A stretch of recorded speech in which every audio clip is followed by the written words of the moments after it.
Come on in, everyone, and pull up a cozy seat. No reason to still be on your feet, because today's topic might have you dancing a bit, so save those little toes of yours. Oh, right, I'm Brandon. Hey, and I'm Leia, and welcome everyone to the movie theater lobby. So, Leia, you can see I've got this little Bluetooth speaker here, and of course, you know me, I can't resist a little bit of theming and a little bit of scheming. So I was going to start with a swell of music and see if it would inspire us to break out into a musical number as they always do in those fancy dancy musicals. Oh, I knew you had something planned. But, obviously real life isn't like those musicals, Leia. I didn't rehearse or write any lyrics, figuring it would just, work. Just come out and start singing. Yeah, it like always they do. happens that way in the movies and on stage. Yeah, well, welcome to the real world. I mean, no spontaneous, meaningful lyrics and elaborate dance numbers. Sadly, no. Plus, no one really wants to hear this voice singing. So, blah, whatever. Let's just get a few vocal warm-ups in, just in case we feel the inspiration during the show, so we can talk about... La La Land. All right. I remember you. And I'll admit I was a little curt that night. Curt? Okay, I was an asshole. I can admit that. Okay. La La Land, a 2016 romantic comedy musical. A chorus of honking car horns blare and welcome us to L.A. Radio stations roll along the band and a wide range of musical stylings melt into one another until the cacophony becomes a melody. Commuters step out of their vehicles and stomp, prance, and twirl about as they sing of chasing dreams, forgetting the no's and reaching for the heights where their goals are perched. It's another day of sun.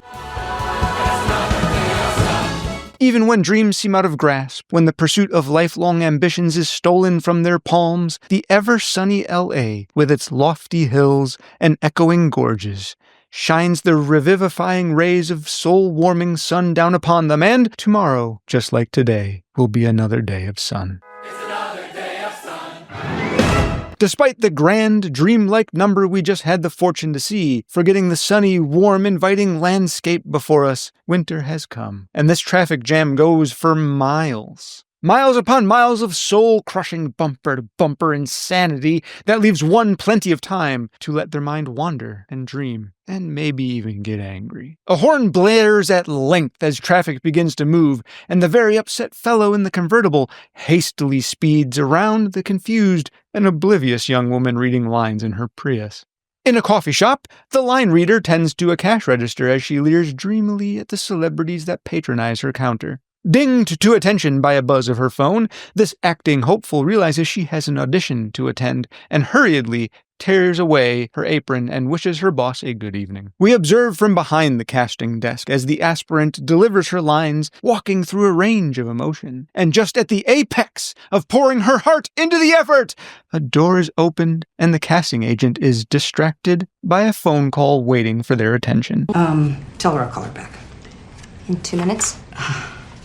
Less than 2 minutes. I'll go get your lunch. I'm almost done. Thank you. Scene ruined and dreams dashed again. Returning home, downtrodden, but not entirely beaten, is Mia Dolan, played by Emma Stone. Mia's roommates are readying themselves for a night out at a party and insist she join them, convincing her that this could be her chance to meet someone who may notice her talents, someone who may be stricken by her looks, who may be just the person to make her dreams reality, that they may be the someone in a crowd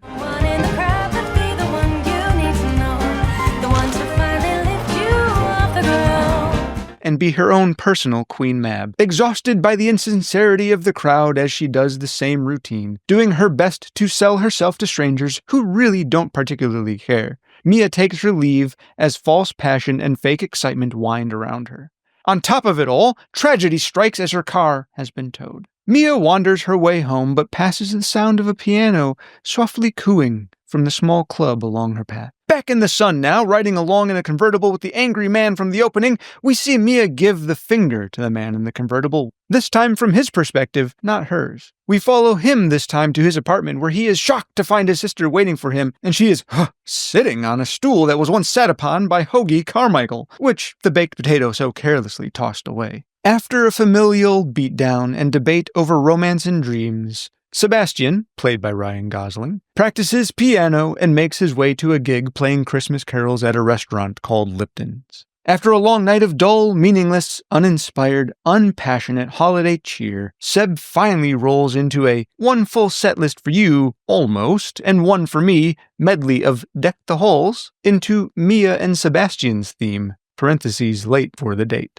A more poignant title for a theme could not be assigned. With this deviation, Sebastian is fired. I know that's what you're saying, but it's not what you mean. What you mean is, You're fired. And just as the awe-struck Mia breaks from her entranced by the music state and pointedly crosses the room to compliment the impeccable piano playing, the frustrated Sebastian shoulder checks her into disbelief again. I just heard you play, and I wanted to...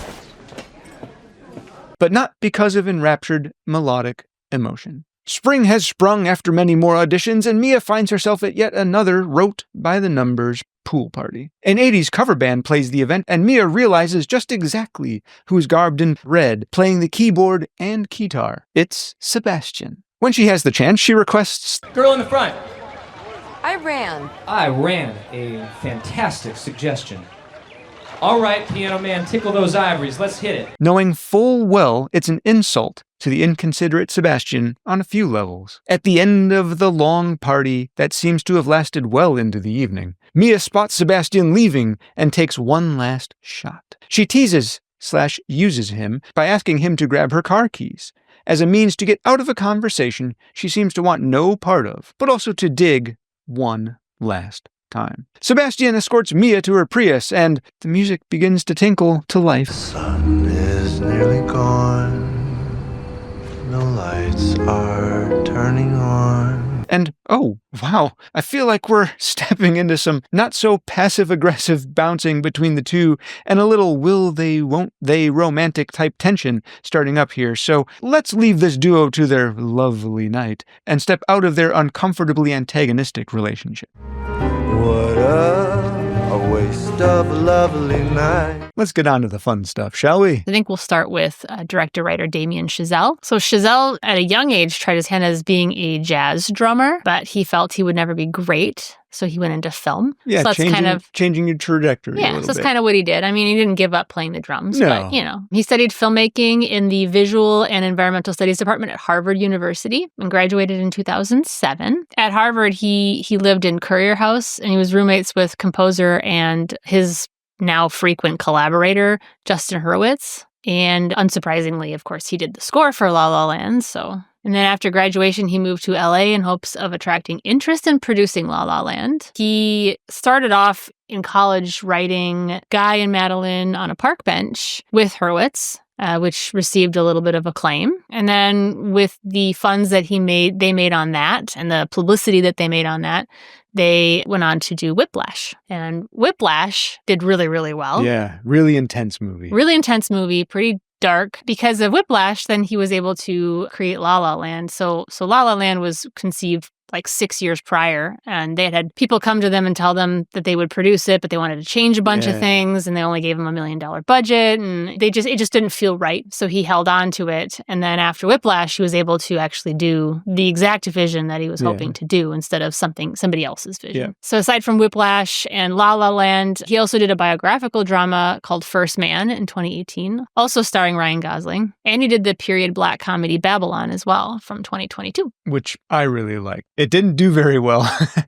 lot of people really didn't like it, but I really thought it was a great production. Whiplash was nominated for Academy Award for Best Adapted Screenplay, but his biggest success came with La La Land, and he was nominated for 14 Academy Awards, winning 6, including Best Director, which made him the youngest person to win the award at age only 32. He has done a few little screenplays for other movies outside of his own creation. As a freelance writer. Yeah. 2 of them I'm going to mention just because I'm a horror fan. Mm-hmm. The Last Exorcism Part 2 and 10 Cloverfield Lane, which I thought was pretty decent. I don't think it was a great follow-up to the original Cloverfield, No. but it was a fun movie nonetheless. Well, and he was rewriting the draft, so it wasn't his it wasn't his idea. But he Giving it rewrote that the draft screen for that treatment. one. We talked about his partner in crime, Justin Hurwitz. He's the one who composed and orchestrated La La Land. Of course, he scored Guy and Madeline in a Park Bench, Whiplash. He also scored First Man and Babylon. You see, he also wrote, aside from doing scores, he also wrote the comedy for the sitcom The League. And I think an episode or two for Curb Your Enthusiasm. Yeah. So got his hand into really some notable comedies as well. He didn't write the lyrics. The lyrics actually go to Pasek and Paul. They're kind of the unsung heroes. No pun intended. Because they really wrote the heart and soul of those songs. They did. And I don't believe they get the credit that they deserve. Yeah, no, because they write a lot of stuff. I was surprised at how many really notable songs they've contributed to. And the range of things they've contributed to. The only song that wasn't written by them in La La Land was Start a Fire. That one was actually written by John Legend. I think maybe we'll move into... So Emma Stone, she plays Mia. You know, she's got a very distinct voice. Her voice is actually due to a bout of colic she had as a child when she was an infant. It caused her to cry so frequently that she developed nodules and calluses on her vocal cords. So that's what kind of gives her that distinct sound. That had to be painful. I'm sure it wasn't comfortable.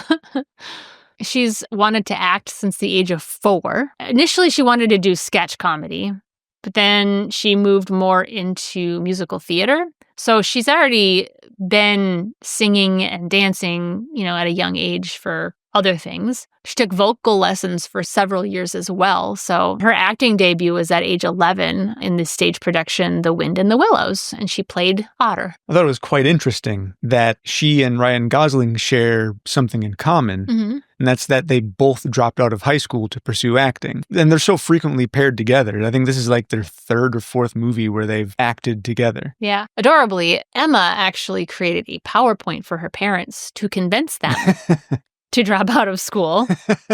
I enjoy that a lot. Her PowerPoint presentation was titled Project Hollywood, featuring Madonna's 2003 song Hollywood. And she actually ended up convincing her mom to move into an apartment in Los Angeles. And she said she recalls that she went up for every single show on the Disney Channel and auditioned to play the daughter on every single sitcom. She said she ended up getting none. Between auditions for roles, she enrolled in online high school classes and worked part-time at a dog treat bakery to make ends meet. So she did end up finishing school. Right. That background actually really did prepare her very well for the role that she plays in this film. I think so too. Because it really is very characteristic of what she went through in this film. Yeah, it's really impressive how much people, especially in the movie production industry, how tough their skin has to be. Absolutely. I would crumble immediately. I would be a hopeless mess. You look at them and you're like, oh, it must have came easy to them. Yeah. Or they probably, know somebody, or their parents are really famous. Some of these people work their actual asses off to get any recognition and start wherever they can just to make it in Hollywood. And of course, if you're good enough, eventually you'll make hopefully it. You'll hopefully noticed. make it. She's been in a lot of things that I'm pretty familiar with. Of course. That sure you are and everybody else is. She's been in Superbad. She's been in the Zombieland series, so Zombieland and Zombieland Double Tapped. Yep. Crazy Stupid Love, which was also a movie Ryan Gosling was in. The Amazing Spider-Man, Gangster Squad, another one Ryan Gosling was in. She did The Croods and The Croods A New Age, so she did some animation. She was in Cruella, Poor Things, but she didn't get her recognition from Chazelle from any of those. No. She was actually in the Broadway musical Cabaret in 2014. Which, if you're going to find somebody for a role that's a musical particularly, why not find them already playing in a musical? In the best way possible, because he didn't just look for some A-list actor. He found an A-list actor, but he was seeing her in something that was very similar to something he was already going to be doing. So he could already see kind of what she could potential. Do. Yeah. Ryan Gosling, he plays Sebastian. He was raised a Mormon. So I've read. And that's only worth mentioning because you were raised a Mormon too. So isn't that now the second person I think we've so, talked yeah. about that has had a Mormon background. That we have a great respect for, too. Mhm. Yeah. He lived with his sister and mother at the age of 13 after his parents got a divorce. And he says he credits that experience with programming him to, quote, think like a girl. All Which right. I love. That's fine. Yeah. I mean, if you're going to learn to sympathize with other people, there's worse ways Hey, you could do it. There's a reason he's a heartthrob, okay? Mhm. Because he knows how to tickle He's- those strings, He's if got you know a what lot I mean. going for him. Dick Tracy was the movie that inspired him to act. That's great. Yeah, it's a flashy movie. fun- I mean, Madonna's it's- in it. Yeah, it's not bad. It does sound like he had a pretty rough childhood. Yeah, apparently he hated being a child. He did not like being a kid. He didn't like school. Ryan didn't have any friends until he was about 14 or 15 years old. Yeah, I got to say, when I was reading about his childhood, all I could think was, are he and I the same person? Right. Because I hated going to school. I had no friends. I was constantly picked on and bullied. Okay, but did you bring steak knives to school to throw them at the kids on the playground? No, because I was sensible. Okay. He did that. And he was, of course, suspended for that. Yeah, you would think. He also had a difficulty reading, not very easy for him. He was tested for ADHD, but then the tests, he didn't have it. Mhm. So they really didn't know what was going on with him, why he wasn't learning to read. His mother then quit her job and brought him home to homeschool him, which really had an indelible effect on who he was. He said it was the first time he's really felt true autonomy and really felt that way ever since. He also performed with his sister. He did ballet, and he said performing was the first and only time he ever really felt true praise for the things that he did. So I think that was a big confidence booster for him as well. He also had a strange accent when he was younger. He thought that the Canadian accent wasn't tough. So he decided to pick his own accent, Oh, that a boy. and he chose Marlon Brando. It definitely seems to have informed a lot. Yeah. He was a little strange as a child, which I can totally appreciate. He made his acting career possible at the age of 13 with the Disney Channel's The All New Mickey Mouse Club. Oh, right. Along with other greats like Britney Spears, Christina Aguilera, Justin Timberlake, Kerry Russell. So Really good company. that Yeah. There's really a lot of celebrity came out of that Mickey Mouse Club. It for sure. really Both did. the old one and the new. Yes, Newish, absolutely. newer. He also did the TV shows Breaker High and Young Hercules. Yeah. A lot of episodes of those. where he was young Hercules. I saw the cover of Young Hercules and I was like, oh, that's a 90s cover for Yeah, sure. it is. Of course, I remember him from The Notebook. I was reading Nicholas Sparks at the time. Right. And then that movie came out. And then I was like, oh my God, Ryan Gosling's so hot. You know, like it was such a romantic movie. I think that's also the first time because I never watched Young Hercules. No, I didn't I either. never watched regular Hercules Mm. or old Hercules or whatever. But Notebook is definitely the first time I recall seeing it. Recall seeing him. He was also in Stay, which I think is a little less known. He was in Half Nelson, Drive, Crazy Stupid Love we already mentioned, The Ides of March, A Place Beyond the Pines. Funny enough, in that movie, he was told to create the face tattoo on his face, and he was really embarrassed by it, but he asked the producer or the director if he could get rid of it, and they're like, no, you can't get rid of it now. It's stuck now. It's stuck bud. now. But there's a joke in La La Land about a guy with face tattoos. Oh, when he's talking to his sister. Yeah, you gonna be with a guy with face tattoos or whatever the line was. She's chiding him for having high expectations, I believe. Yeah. Then she comes back and retorts like something, oh, it's not about, the looks aren't everything. And he goes, oh, well, then I've got a guy with a face tattoo you should meet. Really golden heart. Yeah, heart of gold. Heart of gold. Which actually is legitimately the way his character was. Yeah. In, Yeah. The Place Beyond the Pines. He was also in Gangster Squad, which we mentioned, The Big Short, First Man, Barbie. Barbie. I can't forget Barbie. He's Yeah. great in that one. And The Fall Guy was another one like recently where he was just really spot on. Yeah, there's Very just a good shut off your brain and watch it action movie. He's really good at being funny without it being weird or awkward. Mhm. Like his timing is really good. Yeah, he has a very understated timing, and I love it. It's great. He's also in the indie rock band Dead Man's Bones with Yeah. Jack Shields. So he does also sing. His main instrument of choice is actually guitar, which is really interesting because John Legend's instrument of choice is the piano. Yes. So John Legend had to learn how to play the guitar and Ryan had to learn how to play the piano. Yeah, for this movie. Luckily, they had a music background to begin with. Right. Heard Dead Man's Bones quite a few times. It comes up on my Halloween playlist pretty often. When they set out to make that band, both of them were rather They had some background, like Ryan especially with his guitar. So they each had some background with different instruments, but they wanted to be the only two people in the group. Any other instruments they decided to play, they had to just do. So their music's not always super polished, but it's good. Yeah. John Legend had said that he was actually jealous that Ryan picked the piano up so quickly because he said he really struggled to pick up the guitar. Yeah.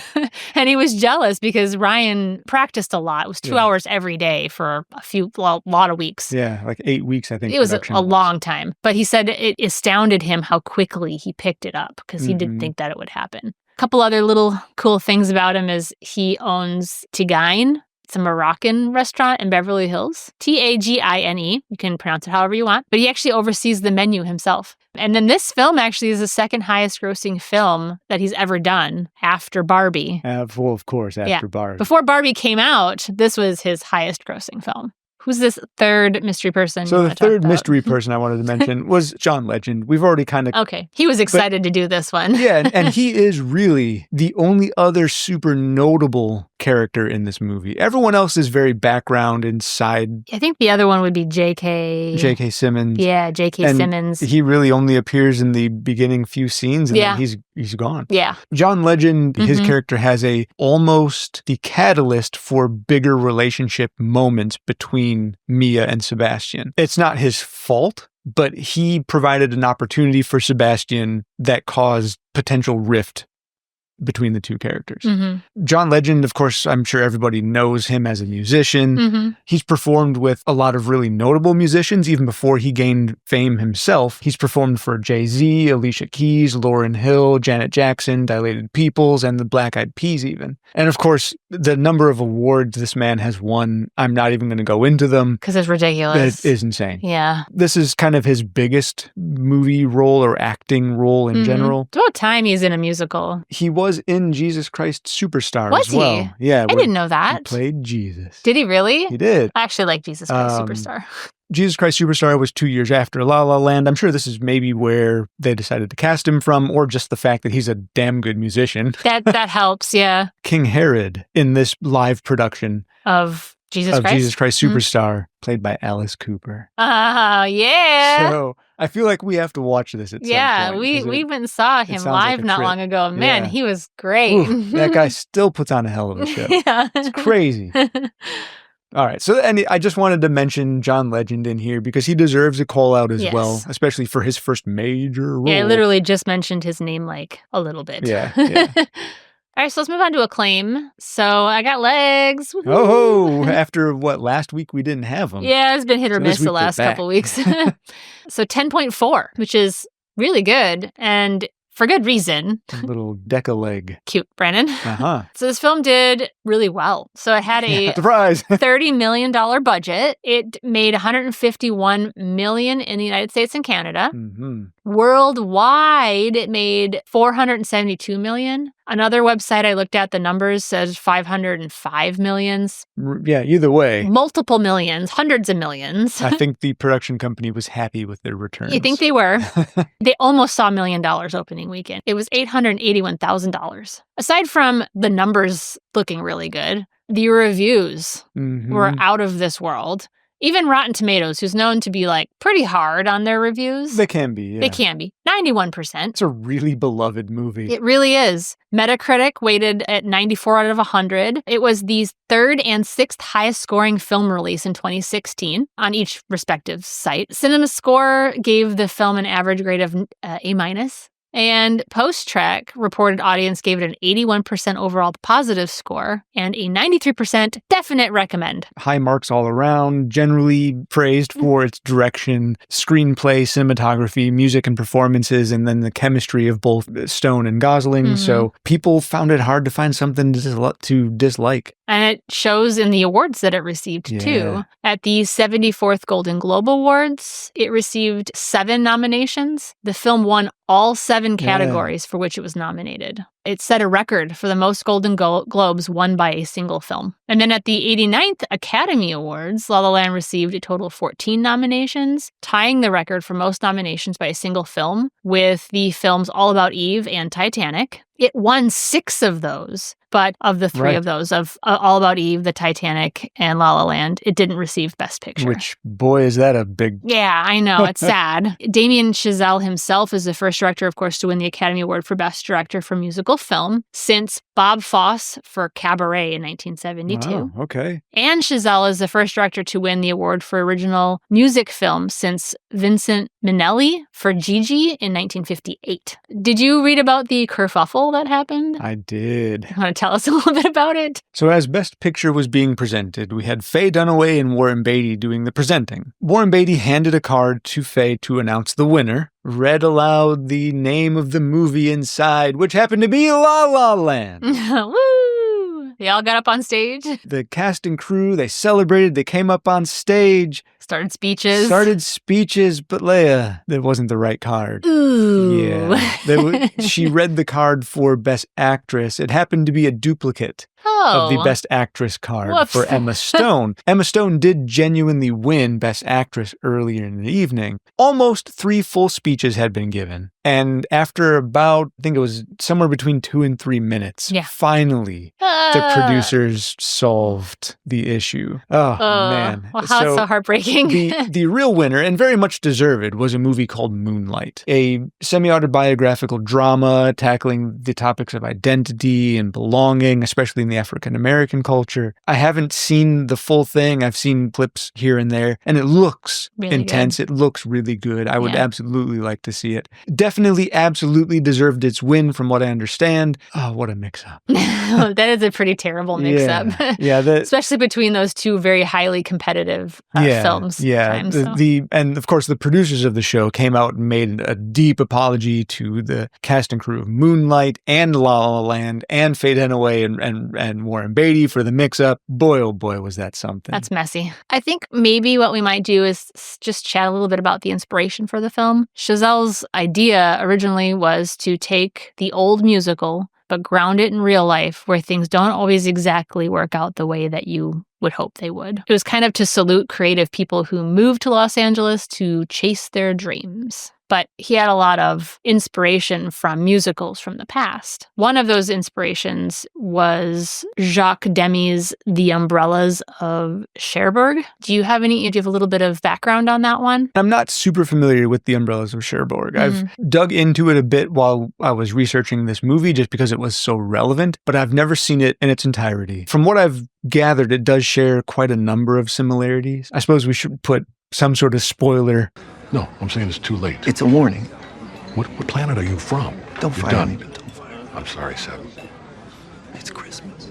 Yeah, I see the decorations. Good luck in the new year. La La Land is divided into seasons, 3 seasons in the beginning, and then a 4th season at the end, which is actually a 5-year jump. For the most part, it's divided in seasons, we'll say. The Umbrellas of Cherbourg takes place over the stretch of years. So from like 1957 to 1963. Okay. And it's kind of divided up in segments along the way. Umbrellas is also a story of a couple in love separated by circumstance, which is, the typical theme for most musicals. Yeah. It's not uncommon. And they both build generally happy lives separately after separating from each other by meeting other people or pursuing other dreams. And then they kind of ultimately have a chance meeting at the end where they kind of reminisce fondly about the time they had, but realize it's best if they just move on. Kind of like in La La Land. So a lot of overarching shared themes. Another subtle nod. If you weren't familiar with this Umbrellas movie, you would not notice this nod. I had no idea until we looked into it. When Mia's writing down her one-woman play idea, one of the characters' names is Genevieve. Genevieve is the main character in Umbrellas of Cherbourg. Oh, okay. So direct nod. Yeah. So Jacques Demy also did The Young Girls of Rochefort. That was another film that really inspired the dance and the jazz that's associated with this movie. Demy's kind of interesting interesting in that he kind of broke the hyper serious mold of the 1960s movie making by using like really pretty, brilliant, candy colored sets. And you can see that in the umbrellas of Cherbourg and the young girls of Rochefort. But according to Chazelle, Jacques is probably the single biggest influence, not just on this movie, but on everything he's ever wanted to do or has done. Sure. He said, there is no more formative movie for me than The Umbrellas of Cherbourg. So, I mean, it was really, really integral into like what how he does his directing, his writing. Another movie that Chazelle had done, Guy and Madeline on a Park Bench. Never seen it, but when I read the synopsis, it sounds very similar in style to La La Land, which also sounds very similar to the theming of Umbrellas. So apparent that that is a movie he must have intense fondness for. Yeah, and other films that he also did dip into was Broadway Melody of 1940. Oh, Leia. Yeah. So one of my favorite all-time dance numbers ever in every musical, the one at the very end with Fred Astaire and Eleanor Powell, where they're performing to the Begin the Beguine. Oh, phenomenal. It's so clear, and the movements are so fluid and timed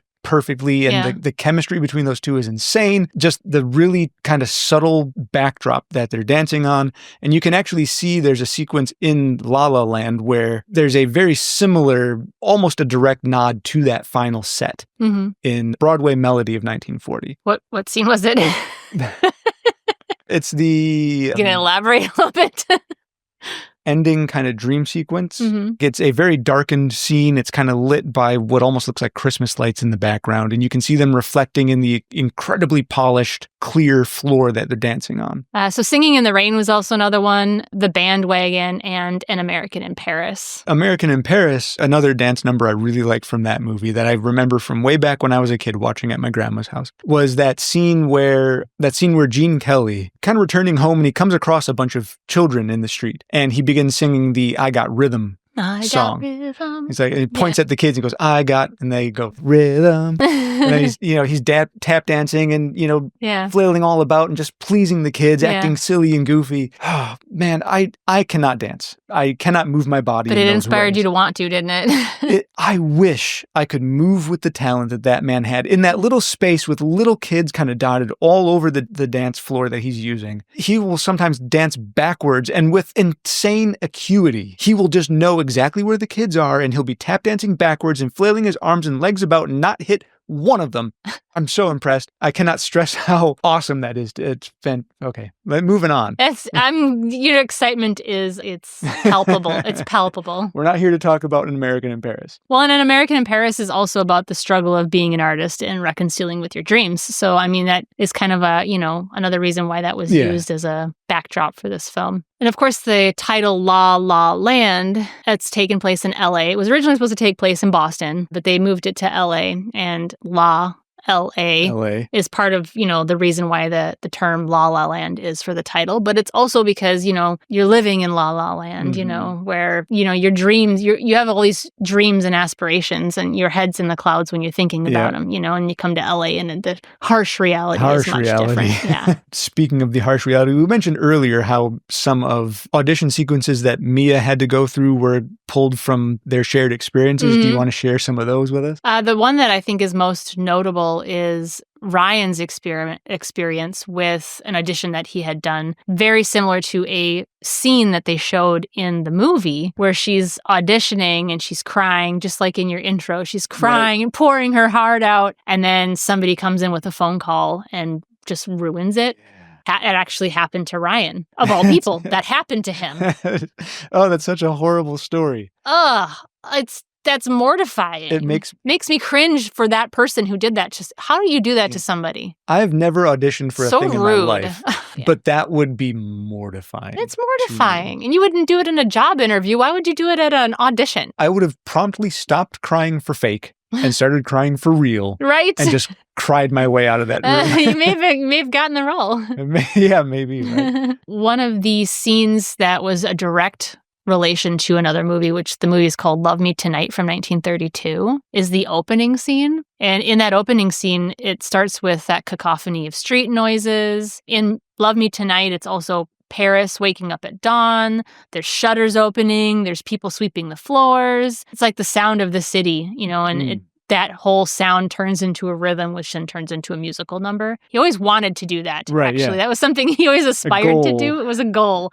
He did it in this film, but that was the direct inspiration for that. And another, not fully directly, but very closely mirrored, inspired scene was from a movie called Sweet Charity, which I've never seen, but after watching the clip that this was kind of inspired from, I kind of want to check it out. But the number in La La Land, There's Someone in the Crowd, is kind of directly inspired by this song from Sweet Charity called There's Gotta Be Something Better Than This. If you watch that sequence, it's 3 girls dancing about, all in different colored dresses. Mhm. There's a lot of skirt flares. There's a lot of twirls and back and forth singing dialogue. I know exactly which one you're talking about because I've seen that scene Yeah. before, and I don't remember where, but it's been brought up before. So I had mentioned earlier that Ryan spent 2 hours a day, 6 days a week on piano lessons so he could learn all the music by heart. They actually had a pianist on retainer to do all the work for Ryan. Right. The guy's name was Randy Kerber. He was a good pianist. But because he learned his lines and his piano sequences so well, they never had to use him, nor did they ever have to use a hand double or CGI for any of his roles. Yeah. I thought that was really cool. Great job for They Ryan. already had somebody hired because they're like, he can fake it, but he's probably going to need somebody to actually do the piano work. Nah, Ryan did it all himself. While Gosling does all of his performance on screen, they still did use, Randy Kerber must have gotten some sort of payday because he actually did do the musical tracks in pre-production. He did, yeah. He did all the first recordings. Yeah, and they actually did use his music over top of Ryan's playing because obviously on set and in clubs, Well, you got to music control wouldn't have- that a little bit, yeah. So all of the post-added piano playing was actually Randy Kerber, but you are seeing Ryan play, and I promise you, he probably did it just fine on set. He probably did. I guarantee it. In La La Land, LA is the stand-in for Casablanca, basically. And, a lot of the theme still kind of pulls over too, where one person sacrifices their relationship to give someone else a chance at a better life, and then they kind of stay behind as the other person advances, or goes on to better things. Casablanca, while not the overarching theme of the movie, still has little bits kind of peppered in. Yeah. It's Casablanca. So aside from all of the film references we talked about, La La Land also is influenced by some painters. Ed Ruscha, I probably murdered that, and David Hockney, they explore a lot of the mythology of LA in their painting. They used a lot of that in some of the paintings that they had in the film. The French Fauvist painter, Raoul Duffy, is known for his ecstatic washes of color. He's also cited as the visual influence for the film. So the film actually has a lot of color play. They use for Sebastian's tone, he uses browns, blues, and Emma's got more like the yellows and the bright colors and the reds, the bright blues. But they also use lighting in the windows. I think in Sebastian's apartment, there's a red light, I believe, or maybe it was a blue light. Green. It was a green light in the apartment, yeah. Yeah, coming in through the window. But they really tried to use colors in this film to emote the feelings of the film. Yeah, to help express. Yeah. And so a lot of these artists were direct inspirations for the colors for the film as well. I know Chazelle got a lot of crap for lighting the apartment green. Yeah, he did. I don't know. Doesn't regret it though. Yeah, he doesn't. He shouldn't regret it because I don't know what his exact reasoning was aside from just liking the aesthetic. When you're watching that scene, you'll realize it's all about jealousy. The whole scene is jealousy between the two. The green just lights that envy. Purposefully. Yeah, envy, jealousy. Yes, exactly. So I think it was a great good use touch. of the color. And this isn't really part of the inspiration, but it's also something about Emma that I forgot to mention earlier. Sure. Her favorite musical of all time was Les Miserables from 2012, which had Anne Hathaway in it. She actually saw the play when she was a child, and it actually inspired her to love musicals. Emma was the first actor to win an Oscar for performing in a musical since Anne Hathaway. Wow. So it all comes around. Yeah. So in February of 2023, La La Land was announced to be in the process of being made into a stage musical, a Broadway musical. Has yet to materialize, but the lyricists, Pasek and Paul, are coming back to help with the lyrics, kind of add some new songs and make sure everything kind of all flows together for the stage performance. So it's in good hands. Yeah. In addition to that, there was in 2017. Some comedians got together and created, I guess you would call it a parody performance, but they created a spin-off show, the So Long Boulder City, which was the play that Mia was writing. Oh, that's pretty in the cool. film. They've performed that. It's not on Broadway, but it's Fun little it addendum. still got Yeah. at least made, and Yeah. people got to have fun with that. That's pretty smart. I like the idea of that. Yeah, that was pretty cool. The next segment is something we usually do, but it's different. I know. It's different. Because this is out with the new, in with the old. Oh, twist on the theme. It's really just to touch on some of the stuff the old stuff that was used to make this new film kind of like bring it up to speed. Yeah. Because he wanted to keep the film to look like a lot of the films from the past, he used a different camera than he would have normally used for other things. So this movie was shot on, and I don't know what all this means, so people who are like camera aficionados probably know what all this means, but it was shot on a celluloid 4x super 35mm film, not digitally, I guess is basically what that comes down to, with Panavision anamorphic lens in Cinescope's 2.55 by 1 aspect ratio. It's not true CinemaScope, though, because that technology is actually no longer available, so they weren't able to use that. But he tried to use as much of the old stuff as he possibly could to make this film look a lot like those older films give it that did. feel. Yeah, give it that whether you feel. as the viewer knows it or not. There's a couple filming locations that they're directly responsible for reviving, which I thought was just lovely. One of them is Angel's Flight Trolley. Yeah, so it was built in 1901, a long, long, long time ago. And it was shut down in 1969. And then it derailed in 2013, where it kind of just stayed derelict. Yeah. Chazelle's production team was able to secure permission to use it for just a day to do some filming with it. Then, because they reopened it for the day, people were interested in it again. It actually reopened to the public again in 2017. So it's something you can go see now because of this film. Another place that the production saved was the Rialto. It had been closed since 2007 because it was unable to sustain itself because it's a single movie theater. Right, yeah. But it's now open again. There's also a jazz club sequence in the film at the Lighthouse Cafe in Hermosa Beach, California. The Jazz House had been a home for jazz since it opened in 1949. So it has some roots. Mm-hmm. Jazz musicians who performed include Chet Baker, Miles Davis, Art Blakely, and Cannonball Alderley. Howard Rumsey owned the Lighthouse Cafe and brought jazz there from 1949 through the 1960s. So it had quite deep roots in jazz. The set designers actually didn't want to change much of the interior, but they did add stained glass on the front window and a circular stained glass lighthouse image behind the piano. You So gotta they spice spruced it up a little bit for the movie, but for the most part, it's how it's always looked. We had talked about the use of CinemaScope. Chazelle is a big fan of Max Ophüls. He's a German and French film director and screenwriter. He was pretty active in like the 1950s, but he was known as the master of camera movement. And so he actually took the way he moves his camera and like how he directs and how he films things as a direct model for how he wanted the camera to move in La La Land. So as Chazelle describes it, and this is a quote from him, the idea is to have a camera that itself feels melodic and feels like a dancer. So he wanted the camera itself to have movement. He said the camera never gets in the way of the dancing on screen, but becomes part of the choreography nonetheless. The last thing I have about this segment is the location where Mia performs her one-woman show.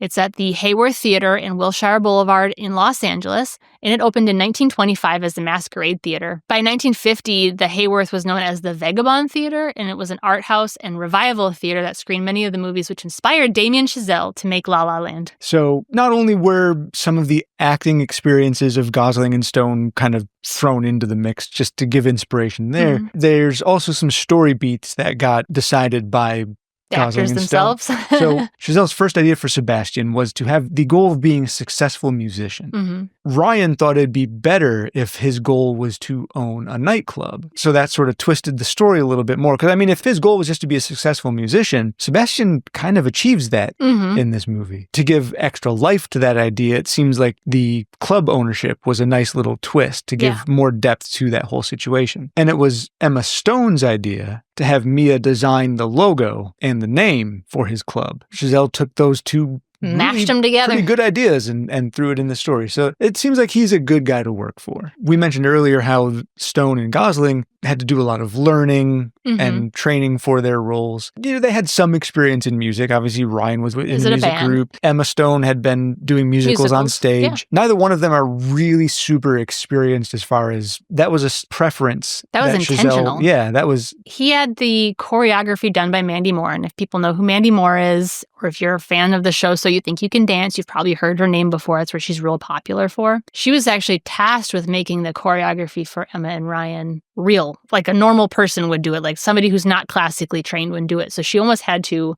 turn off her perfectionist earmuffs or her whatever you want to call it and make them dance like you and I would be dancing, ordinary people. They're not pros. Yeah, when you watch the movie, and this is one of the things that sort of caught me off guard when I first started watching it. The dancing was really understated. It was smaller movements. It was less exaggerated than I'm used to seeing in a musical. Very harsh to my eyes, especially after I had learned what other musicals Chazelle took as inspiration for some of these dance sequences. I'm like, what are you doing? You're ruining this old great dance number. But that's not the point. The point is that these are average, everyday people performing dance movements that they're not used to dancing. So it's going to look not as grand as your Fred Astaire's and Ginger Rogers and Gene Kelly's and stuff like that. Oh, and talk about pressure when it comes to some of those dance numbers. Leia, did you read about the Lovely Night dance sequence? Did you read about the kind of trouble they had with that? You mean the sunset being like the magic hour or whatever? They had only a 30-minute window over the course of 2 nights to get it right. So between 7:20 and 7:50 p.m., they had to get this number done right. Yeah. In the end, they had only done 5 takes. They would do a take, they would run back down to the start. They'd do it again. They'd get the sweat wiped off them and they'd go again. Luckily for them, they managed it. Yeah. They pulled it off. It's a great little sequence. Yeah. During one of the takes, Emma Stone actually fell over the bench. Chazelle said to her credit, she just got back up and they kept going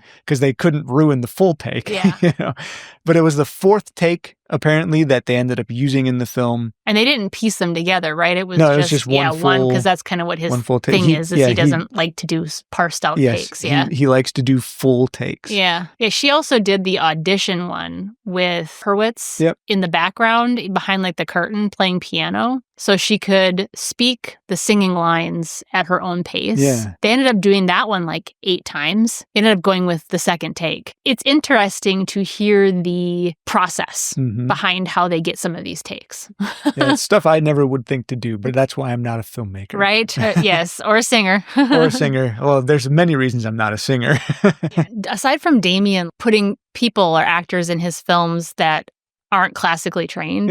He also has a couple of other signatures that he usually puts in a lot of his films. And one of those signatures is his use of long, uninterrupted takes in his films. For this film, it was particularly challenging because neither Emma or Ryan are classically trained dancers or singers, and to have them do a long, uninterrupted take without mistakes. Yeah, perfect take. It's almost impossible. Yeah. That was, I think, one of the only challenges, but on the plus side, that wasn't what he was going for either, was perfection. But he did still try to make those long, uninterrupted dance numbers with the right lighting, of course. And you had talked before about the particular camera he was using. It needed to be reloaded with film every 10 minutes. Not only did they have to do perfect, uninterrupted takes, they almost had to just by nature of the fact that the films needed to be restocked every 10 minutes. The takes had to be 10 minutes or less. Yeah, exactly. The other thing that he likes to do is have at least one sequence that's spooled backwards. So for La La Land, there's a scene in the planetarium where Ryan and Emma appear to fall out of the air and sit perfectly under seats, and then they kiss, and then the camera zooms in for a close-up before it fades. But that was actually shot in reverse. So the sequence was where it went black, zoomed out to the kiss, telescoped out to the 2-shot where you can see them, and then the wide shot. And then Stone and Gosling are lifted out of their chairs and the entire sequence is run in reverse. Yeah. Prior to filming, Damien, Ryan, and Emma actually visited Gene Kelly's widow, and they were able to look through like Kelly's film memorabilia. They also got to look through his leather-bound copy of the script for Singing in the Rain, which I think is pretty unique because I don't think many people get to actually look at that. Oh, sure, yeah. At the end of their visit, Kelly's widow's dog escaped, and Chazelle and Gosling ended up running through traffic to rescue the dog. And Chazelle said to Gosling, he's like, "We are not going to kill Gene Kelly widow's dog this time. All right, we're not doing that." They did rescue the dog. That's good. That impromptu dog catcher. Yeah.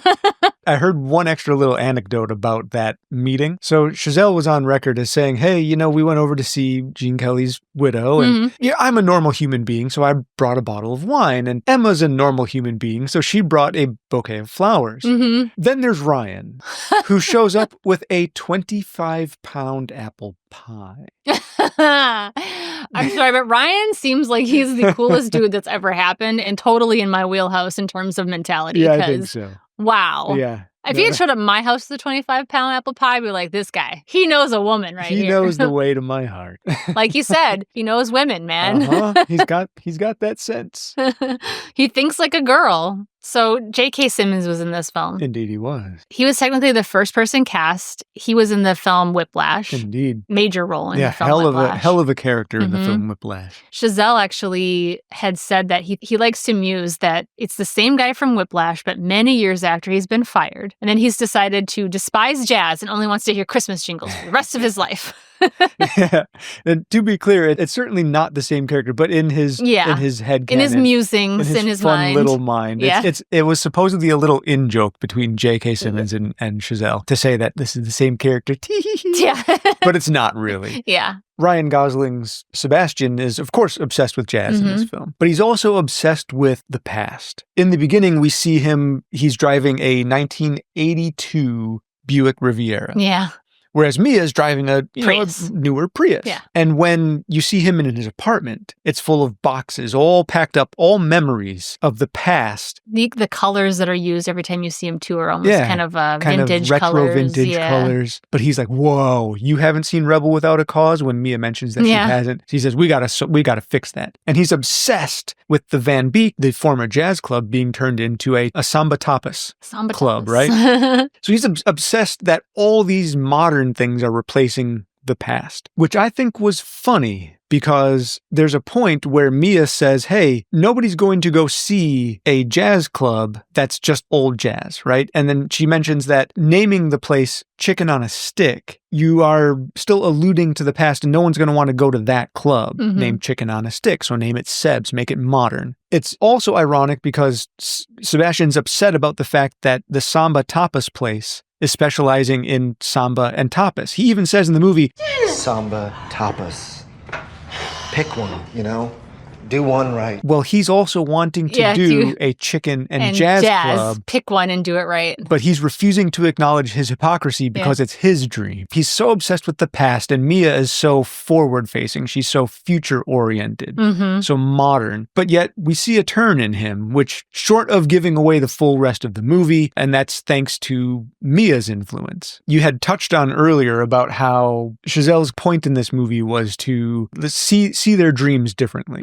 Chazelle was quoted as saying that he was taken with the idea, the concept, that in your life you'll meet someone who transforms you. Maybe not necessarily be your one and only. Or someone's. To be your one and onlys, but they'll set you on a path that you didn't realize, that you didn't think was your path. You know what? Unfortunately, sometimes that's a path you just have to travel alone. And we see that whole through line. It's happening before your eyes throughout the film, and you don't notice it until it's finished. Yeah. That's the idea. So Damien Chazelle, obviously a drummer by training, and had been a drummer in the band that he started in university in Harvard with Justin Hurwitz, and the band was named Chester French. Well, Chazelle went to try out for the drummer spot, and he ended up getting it. Really, he was auditioning against a man named D.A. Wallach. So D.A. Wallach lost the drummer spot, but took the lead singer spot in that group. Well, it just so happens that D.A. Wallach is in La La Land. So there's that 80s cover group at the pool party. Yeah.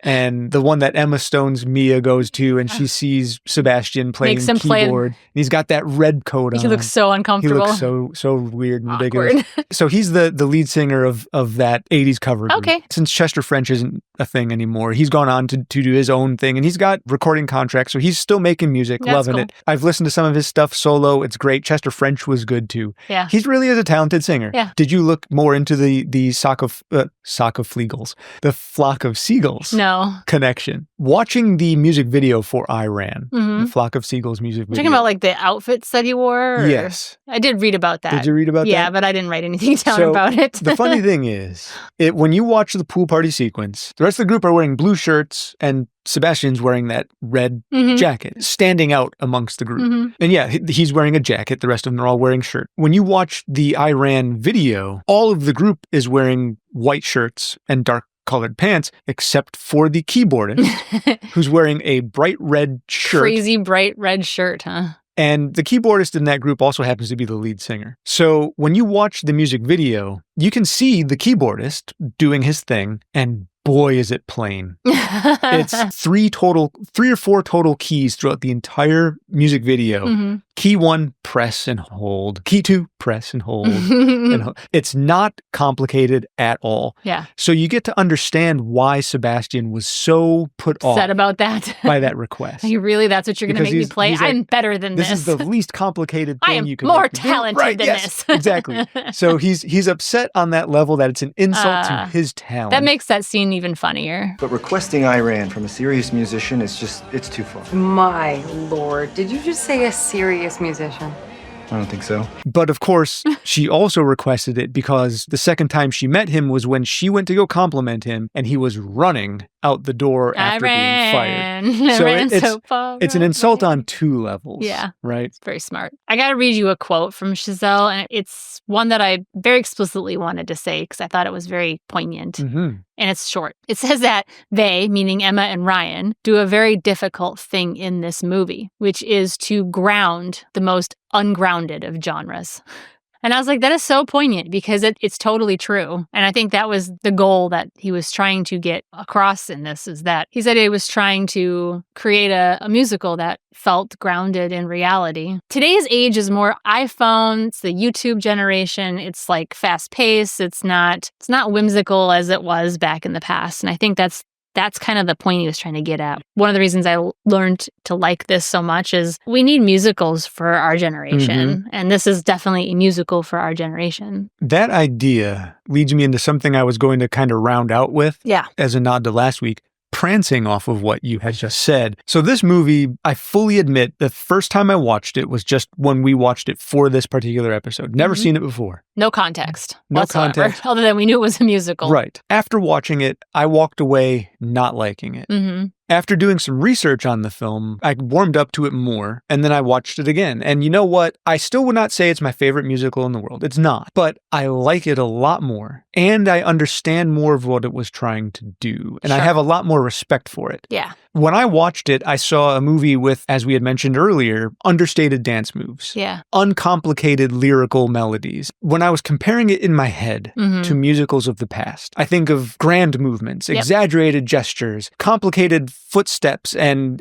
really meaningful, emotional, powerful lines delivered by really powerful voices. That wasn't what this movie is, and that's not what it was even supposed to be. Mm-hmm. This was a movie that was not necessarily made for me, who watched it the first time. And I realized I went into the movie watching it with the eyes of Sebastian. Yeah. I went into the movie expecting you got to preserve the old ways of doing a musical. Yeah. You have to constantly call back to and remember what was before that because that was when it was good. Mm-hmm. But I've also in the past railed against people who latched too hard onto nostalgia past. because you're forgetting this, I guess, is more of an idea of what John Legend's character was saying. If no one's listening to jazz the way it was, then you're the one who's killing jazz. Yeah. And I'm not making comment on jazz. I am not enough of a jazz connoisseur to make that sort of comment. But from a musical perspective. Well, from a general perspective, if you look at it in a general light, like anything that's in the past doesn't mean it's involved in a lot of other aspects of our life. Looking at this movie from a newer, more modern perspective, I get it. I absolutely get it. It's made for a generation who is constantly left behind, a generation whose goals and aspirations and dreams, as lofty as they are made even more unattainable because of the expectations that the generations before them have made and left for them. Yeah. We're not leaving a world that's easy to the generations that are coming after us. No. I think this musical sits right on the edge for our age group, but definitely hits more firmly with those younger than us. Yeah, I agree. And I think that's who this musical was made for. Yeah. Us a little bit. And if we're open-minded enough, and if we're open-minded enough, this musical can fit us. Yeah. But it's really made for those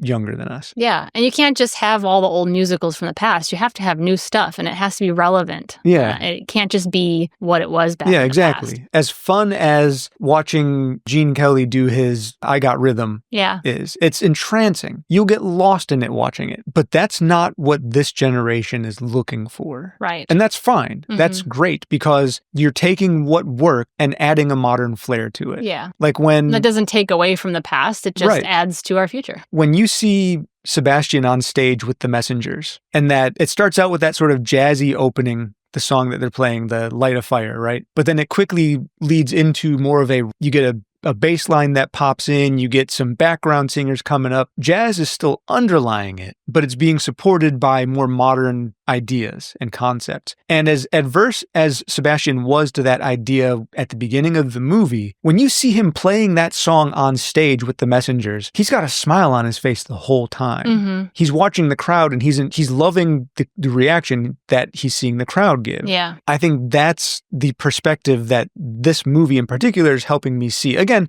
still not my favorite musical. Yeah.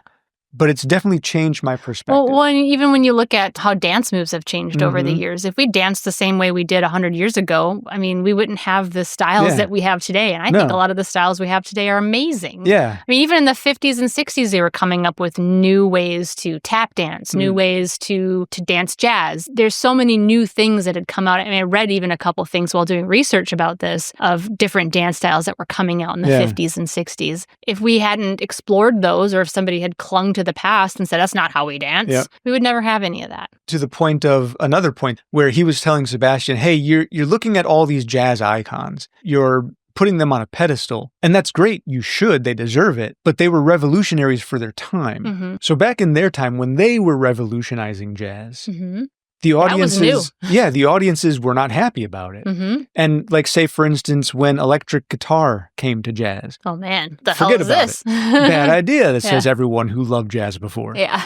But it evolved the style, and now it's commonplace, it's accepted. I'm not saying every bit of jazz should become the bass line brought with the Messengers, but it's a step. It's an evolutionary step. I mean, all that said, it's a long way of me saying I didn't like the movie at first, but I get it. I respect it. I understand what it was And you like it a little bit better now. And I like it much better now. Yeah. Yeah, I had kind of the same feeling. I didn't quite have as much affection for this musical as I thought I was going to when we first started watching. And particularly when we got to the end, I was like, all right, what the hell did I just watch? Like, that was so sad. You know, like, I didn't like it. I've always been a fan of those musicals, like you said, with the large numbers, the highest of singing and dancing talents, impeccable timing, familiar tunes. You know, those are the things that I look forward to when I watch a musical. This film seemed almost in complete contrast to what I thought I loved about musicals, but I would say once I finished kind of doing the research on this and my feelings started to change, I started to realize it was less about the talent and more about the feeling that you get from watching the musical, you know, like the journey that you take with the people that are in the musical. And yeah, the talent is great, but it isn't always about that. And I would say the part that I like about musicals is the way they make me feel, because I'm a pretty feely person. The other issue that I had is that I compared it to my favorite musical, which is Moulin Rouge. Right. But in a lot of ways, Moulin Rouge is very similar to La La Land. The difference between the two was that Moulin Rouge's lyrics were familiar to me. So I think it was easier for me to accept it. Yeah. Because it was very high fantasy. It was songs that, you know, while they were stylized, I knew all the words to them, particularly the Beatles songs. I'm a huge Beatles fan. So I really, really loved that movie for those reasons. But both of those movies were bittersweet. They were touching. They both featured stars who were not singers or dancers by trade. And I would say after screening La La Land a couple times, I did find the numbers were actually kind of catchy. They really are. I was singing one of them yesterday in my head. And the chemistry between Emma and Ryan was actually pretty inspiring. It really was. They did really well together. The other thing that I took home, just from my perspective, is the particular significance I felt that women have in this movie in their struggle to find where their place is in society. You know, these two people love each other, but Emma's not willing to give up her dreams for love. Right. If you look at the past and you look at musicals from the past, the woman was always taken care of by the man, and that's not the case in this movie. And I think that was a little takeaway that I got from this was, why should she have to give up her dreams, for love if he's not going to do it, you know? I'm going to be a jazz musician. And she's like, well, that's great. I'm going to be an actress. So So I think that was also another thing I didn't think about before when I watched the movie. But then as I've been doing my research, I've been kind of getting a sense that that's, a small part of it. Yeah. All in all, I would say, while I don't put this on as high a pedestal as Moulin Rouge, because it is my all-time favorite musical, it's actually not quite as different from it as I had originally thought. And I think that the young people of today need their own thing, their own musicals that inspire them, that make them feel good. And I think this is what it did it. I watched In the Heights, and I will say from a musical standpoint, I like In the Heights better. But from a story standpoint, La La Land is better. In the Heights is prescriptive. It's by the books. Yeah, you know what's going to happen. You know the outcome from the moment you sit down to start watching it. But this movie, truly, if you're expecting the old general outline of a musical, you're going to end up with a different movie than you expected to get. But Leia, is that about all we got? I gave you my 2 cents. You gave me your 2 cents. Yeah. I think we're ready to wrap it up here at the movie theater lobby. I think we are. As we mentioned, this was sort of a first for us, a movie that neither of us had seen before recording. I wasn't sure how I was going to talk about a musical either because I'm not musically inclined. Right. And I was a little concerned I was going to murder people's favorite genre. Yeah. I'm by not being very knowledgeable about musicals. I mean, I like musicals and I watch them. Yeah. But I'm not technically savvy in it. Yeah, I'm not either. I love and adore musicals. I watch a lot of them. I think you know more about it than I do, to be quite honest. And I'm no musical historian. I'm no musical connoisseur. But I know what I like in a musical. And this movie, after reflection, surprised me. So I think that's what our podcast is striving We're hoping to it does that for you. Yeah. Because it did it for us. And that was the whole goal of this podcast, was to hopefully you listen to one of these episodes, even if you're not interested in the movie. You watched it, maybe you didn't like it. You listen to the episode and you're like, and then you give it another watch. And maybe you love it. We are absolutely okay with people listening to only the episodes of the movies they love. Yeah. And that's great. We appreciate that. We're not going to tell anyone how to listen to our show, but we really hope that you will listen also to the episodes on movies that you didn't like. Yes. Honestly, our biggest goal is for you to listen to an episode about a movie you didn't like. And maybe you still don't like it. Yeah, maybe you still won't like it. But maybe you could gain some small appreciation for it. But maybe you'll find an appreciation. Or you know somebody who might like it because, hey, it's got, some kind of bit of trivia that you're like, wow, my friend would really love that. Or you'll just give the movie a second chance. Or you know what? You're just going to kill it at trivia night, right? Or that too. Who knows? Well, I think, you know what? It's also worth mentioning, Leia. Yeah. Because this is going to lead right into our coming soon. April 25th, designated La La Land Day in LA. Is it really? It is. Because, it was a big film. It got 6 wins at the Academy Awards. And it was in LA. 14 nominations based in LA. And it also helped a lot of LA businesses. It sure did. So we were going to move this episode to April 22nd. Yes. To release kind of in line with that. That's also Easter week. And Leia and I, non-religious, we do not celebrate Easter necessarily. No, we Not don't. really our thing. But we know a lot of people do, so we needed to give them an Easter-touched movie. Yeah. So Leia, will you tell them what Easter movie we came up with? Yeah, you guys are going to love this. So next week, we are covering the, quote, Easter classic, wink, wink, Mallrats. That's right. We're going back to Kevin Smith for Easter. Yes, I think it's totally going to be, great. Yeah, be perfect. I think so. It's going to be awesome. Yeah, you can check us out at themovietheaterlobby.com. Email us at themovietheaterlobby@gmail.com. And you can find us on socials at The Movie Lobby on Blue Sky, as well as The Movie Theater Lobby on YouTube. We're fairly active on Blue Sky, so if you want to reach out to us, we absolutely adore chit-chatting with you guys. Absolutely. It's so fun. One of our favorite things in the world. Yeah. I'd rather spend my downtime, instead of just doing nothing, please give me something to do. You never do nothing. Well, you're always doing something. I tend to find small minutes of nothing. But this is more fun. This is definitely more fun. I love talking movies and just general nerdery. If you want to talk to me about anything, comic books, video games. Oh, don't get them started on D&D. Horror and sci-fi, D&D. Oh, don't get them started. Just throw it in there. Comic books, y'all. don't get them started. Yeah, let's get going. Start your own conversations with us. You don't even have to just start with the topic we start. All that's to be said, wherever you do listen to us. If you think we deserve it, give us a little star rating. Yes. Also, please subscribe. If you to want more us. and you want to stay up to date on our new episodes, they Yeah. come out every Tuesday. And yeah, so if you subscribe, you'll get a little message. Indeed, indeed. Any reviews that you write, we will read out on the podcast. We will do our best. Sometimes Unless you we forget. explicitly say you don't want us there's to. also that. And then please, of course, spread us around, share us with your friends and your family, whoever else you think might enjoy what we're doing. And if you want to find me, Brandon, find me, Brand MC on Blue Sky. And Leia, what about you? You can find me, Leia McClevey, at LM Nerdroom at all of the previously mentioned socials and at lmnerdroom@gmail.com. There we are. Well, of course, finally, Leia, as we get ourselves out of here, we need to thank our listeners, of course. Thank you. Because they are the ones who give us their time and attention, and they don't have to. No. But they choose to give it to us. The one thing in the world that you will never get more of is your time. So thank you for spending it here with us. Also, of course, Leia, after I thank all of our listeners, we, as always, have to extend a very gracious, thankful thank you to you. So thank you, Leia, for joining us here. Hold on. Ready? Thank you, Brandon. Oh my God. Okay. I'm not going to follow that up with anything. I'm ready. Yeah. Whew. I'm feeling the vapors. Well, thank you. I already said thank you. Yeah, That it was sounded you really saying. sad too.